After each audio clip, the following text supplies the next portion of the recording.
at this point, how about you take us over and show us a little bit about lean cuts? And I'm going to kind of move this around. Absolutely. So, you know, the first thing to do when you're buying in the grocery store, whether it's any food, is you want to check the label. So when you're looking for the leanest cuts of beef, you really want to make sure that the label is the first thing that you look at. So here are a few pointers to help you pick out the leanest cuts of beef whenever you are shopping at your local grocer. Now, roast. Let's start with roast. You want to pick one. Usually we eat roast on Sunday dinner all across Mississippi, right? But you want to make sure you look for the words top round or sirloin. And then you also want to look to see if it's maybe USDA choice, because if you pick prime, here's a good example of what the choice would look like. And when you choose prime, that usually means there's a little bit more fat. But when you look at the coloring here, you're not going to see as many of the white strips or that's called marbling. All that means is that's the fat. So the less white that you have in your roast, then the leaner it's going to be. You see how pretty and pink this particular one is.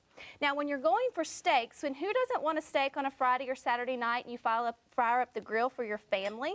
Again, you want to look for USDA choice or select cuts. They're going to be the leaner. And then you're going to look for the words round or sirloin also on the label. Again, here you can tell that there's very little of that marbling like in the roast that's going to make it a leaner cut of beef. And probably the number one used beef at home is going to be ground beef. You can use this in just about any recipe, but the trick here is you want to look for the lowest percentage, and it's going to be found on the label, and you're going to be able to see this is 90% lean and 10% fat. So the higher the percentage on the lean part, the better off you're going to be with lowering the fat content. Now, when you choose leaner cuts of beef, you never lose the protein content or the nutrients that make beef so important, like zinc. Zinc's what's very important to keep your immune system going, as well as iron. Iron helps keep our blood and levels up as well. So those are all important nutrients found in beef that make it part of our diet, our healthy diet. You know, and a trick too is maybe sometimes the leanest cut of ground beef is going to be the most expensive, right?